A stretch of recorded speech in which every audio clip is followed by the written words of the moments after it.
লাইফটাকে জটিল বানাবেন না। অল্প কয়েকদিনের দুনিয়া এমনি কেটে যাবে, এটা ওই দিকে যেন না ঠকি, ওইটা খেয়াল রাখবে। ওইখানে ঠকলে সব শেষ, আমও শেষ, সালাও শেষ।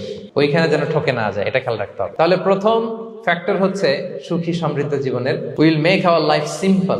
সিম্পলিসিটি ইজ দ্য কি টু হ্যাপিনেস। আপনি লাইফটাকে সিম্পল করবেন, আপনি হ্যাপি হবেন। রাসূল সাল্লাল্লাহু আলাইহি ওয়াসাল্লামের জীবনের দিকে যদি তাকান, দেখবেন তিনি তাই করেছেন। সুবহানাল্লাহ।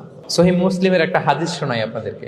আম্মা জান আয়েশা রাদিয়াল্লাহু তাআলা আনহা বর্ণনা করেন। তিনি বলেন, একদিন সকালবেলা রাসূল সাল্লাল্লাহু আলাইহি ওয়াসাল্লাম আমার বাসায় আসলেন। ফজর নামাজ পড়ে এসে বলতেছে, আয়েশা ফজর নামাজ পড়ে আসছি, ব্রেকফাস্ট করার মতো কিছু আছে ঘরে?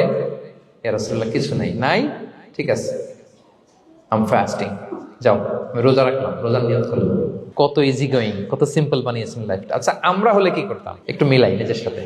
সাধারণত আমরা যেটা করতাম, আমরা অনেকে রেগে যেতাম। প্রিয় ভাইয়েরা, ঘরে কিছু নাই মানে তুমি আগে জানাবা না আমাকে? হ্যাঁ, গত রাতে বললে তো কিছু নিয়ে আসতে পারতাম। সাধারণত এইভাবেই তো রিয়েক্ট করি আমরা।